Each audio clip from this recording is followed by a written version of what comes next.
Sir, Narkhed तालुक्यातील पूरग्रस्तांना 30-40 वर्षानंतर न्याय मिळायला मदत मिळणार आहे. तुम्ही पुढाकार घेतला होता या सगळ्यासाठी, काय सांगा? नरखेड तालुक्यामध्ये 13 गावं पूरग्रस्त होती. मागच्या 30 वर्षापूर्वी या गावाचं पूरग्रस्त म्हणून पुनर्वसन झालं, पण नवीन गावात लोक शिफ्ट झाल्यावर नागरी सुविधा नव्हत्या. मी माननीय मुख्यमंत्री देवेंद्र फडणवीसजींचं आभार मानतो आणि आमचे आमदार चरण ठाकूरजी यांचेही अभिनंदन करतो.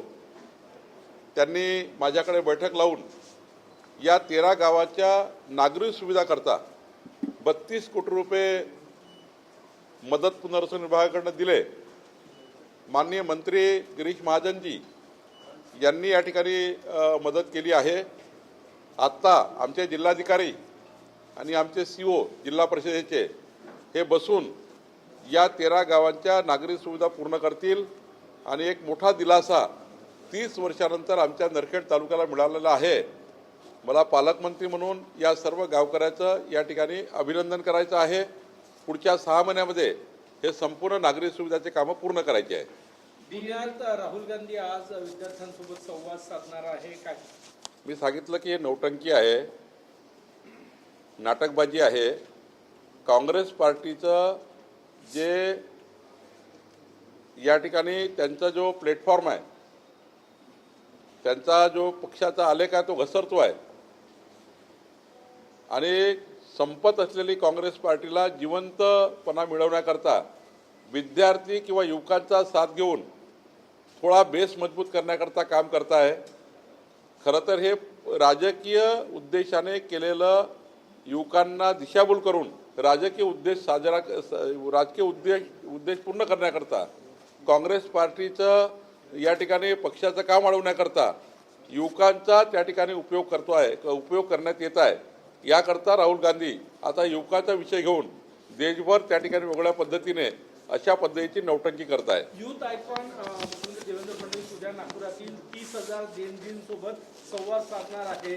काय विकास केला, काय नाही, आणि एकूणच संवाद असणार आहे. नाही, एकदम चांगला आहे. आमचे मुख्यमंत्री नेहमीच युथ आयकॉन राहिलेले आहे. या महाराष्ट्राच्या युवकांना माननीय देवेंद्रजींच्या नेतृत्वावर विश्वास आहे. या राज्यातले युवा हे नेहमीच त्या ठिकाणी देवेंद्रजीच्या प्रत्येक भूमिकेशी सहमत राहिलेले आहे. त्यामुळे एक चांगला कार्यक्रम होतो आहे आणि याच पद्धतीने महाराष्ट्रातल्या सर्व जिल्ह्यामध्ये पुढच्या काळामध्ये देवेंद्रजीच्या नेतृत्वामध्ये देवेंद्रजींना युवा आयकॉन म्हणून त्या ठिकाणी त्यांची जी पसंती आहे त्या पसंतीचे हे कार्यक्रम आहे. आज बैठक आहे सर.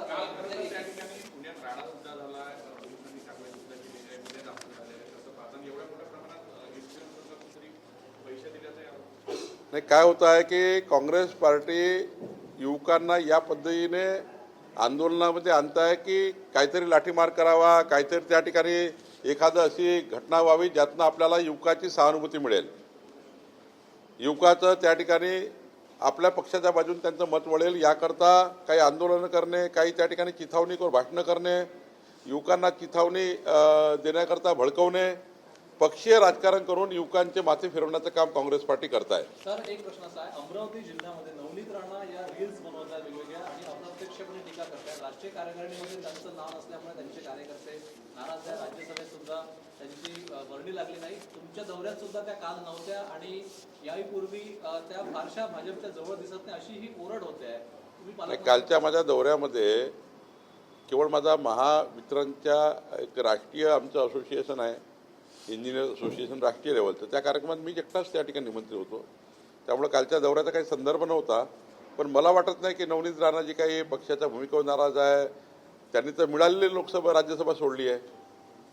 त्यांना तर राष्ट्रवादीमधून ऑफर दिली होती, राष्ट्रवादीमध्ये तुम्ही अजित पवार गटामध्ये राज्यसभा लढा. पण त्यांनी पक्षाच्या ज्या भूमिका त्यांनी स्वीकारल्या आहे, हिंदुत्ववादी भूमिका स्वीकारलेल्या आहे. एक युवा खासदार म्हणून त्यांनी केलेलं काम आहे आणि म्हणून त्यांनी या ठिकाणी आपली भूमिका स्पष्ट मांडलेली आहे की त्यांचं संपूर्ण जीवन हे भारतीय जनता पार्टी आणि भारतीय जनता पार्टीसाठी असणार आहे आणि त्यामुळे कुठल्याही प्रकारचा संभ्रम निर्माण करण्याची गरज नाही. 25 तारखेला काही माहितीचे सगळे आमदार मंत्र्यांचं स्नेह नाही, असं काही नाही, असं काही नाही. डीएनए संदर्भामध्ये काही शेतकरी परवाच्या दिवशी जिल्हाधिकारी कार्यालयात आले होते. 6,700 एकर जमीन जी डीएनए डिटेल्स शेतकऱ्यांची जमीन घेऊ नका, तर पालकमंत्री म्हणून काय तुम्ही मधला मार्ग काढणार? कुठले? रामटेक तालुका, पारशिवनी, नरखेड. पारशिवनी तालुक्यातल्या शेतकऱ्यांची सुपीक जमीन घेऊ नये असा शेतकऱ्याचा आक्रोश आहे. 3-4 शेतकरी मला भेटलेले आहे. आपण प्रयत्न करतोय की शेतकऱ्यामध्ये काही जर त्यांचा समज गैरसमज असेल तर दूर करू. तिथले आमदार आशिष जयस्वाल त्यांच्याही चर्चा करतात आहे. त्या उपर जर शेतकऱ्याचा खूप विरोध असेल आणि सुपीक जमिनी त्या ठिकाणी MIDC मध्ये जात असेल तर निश्चितपणे यामध्ये आम्ही इंटरव्हेन्शन करू आणि त्यातला काय मार्ग काढता तो काढू. रेती आणि मुरुम आणि मातीवर शेतकऱ्यांना रॉयल्टी लागणार नाही. ट्रॅक्टरही कारवाईतून मुक्त केलेला आहे. मोठा निर्णय आहे. शेतकऱ्यांना दिला महाराष्ट्राच्या संपूर्ण शेतकऱ्याकरता अत्यंत चांगला निर्णय आहे जो महसूल खात्याने घेतला आहे की राज्यातल्या शेतकऱ्यांना त्यांच्या शेतीचं सपाटीकरण करायचं असेल, लेवलिंग करायची असेल, पडीत जमीन शेती उपयोगी करायची असेल, पडीत जमिनीमध्ये पीक पाणी घ्यायचं असेल तर त्याला लेवलिंग करावं लागतं, त्याला माती लागतं, थोडं त्या ठिकाणी बेस तयार करावा लागतो. त्याकरता त्यांना माती लागतं आणि मग माती आणली की मग आमचे अधिकारी त्यांच्याकडे रॉयल्टी घेतात, त्यांच्या गुन्हे दाखल करतात. आता मात्र या राज्यामध्ये कुठल्याही शेतकऱ्याचं ट्रॅक्टर पकडायचं नाही आहे, शेतकऱ्याला लागणारी माती याची रॉयल्टी घ्यायची नाही आहे, शेतकऱ्याचं शेतघर असेल त्याच्याकरता रॉयल्टी घ्यायची नाही, शेतकऱ्याचं शेत जमिनीकरता लागणारा कुठलंही साहित्य किंवा त्याला लागणारी कुठलंही उपयोगाचं साहित्य हे त्याला वापर करताना शेतकऱ्याचा कुठल्याही अडवणूक करायची नाही असे आदेश तहसीलदार, तलाठी आणि पोलिसांना दिलेले आहेत. त्यामुळे आमच्या शेतकऱ्यांना उद्या शेतीमध्ये मजबूत करायचं आहे.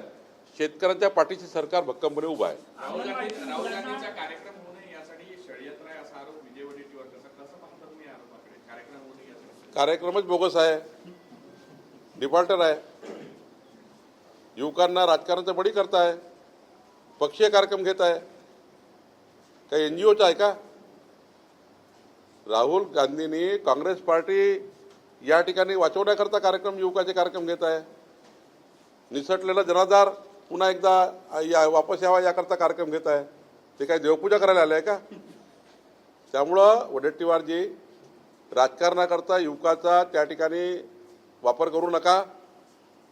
राजकारणाकरता युवकाचा वापर करून त्यांचे माथे भडकवू नका. आज युवकांना या देशाचे संस्कार, विरासत, संस्कृती आणि तंत्रज्ञान, विज्ञान आधुनिकीकरणात पुढे न्यायचं आहे. विकसित भारताचे नागरिक आहेत, त्यांना खरी दिशा मिळाली पाहिजे. राजकारणाकरता युवकाचा वापर झाला नाही पाहिजे, ह्याच्याकरता आमची भूमिका आहे. अंगणवाडीतील मुलांना देणारे साहित्य अत्यंत निकृष्ट दर्जाचे असल्याचे अहवाल समोर आलेले आहे. नाही तर मग करतील ना कारवाई.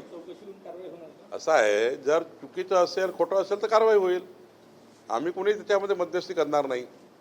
जर तुम्हाला विद्यार्थ्यांना चुकीचा पुरवठा जात असेल तर त्यांना त्यांची कारवाई FDA करतील किंवा त्यांचे डिपार्टमेंट करतील.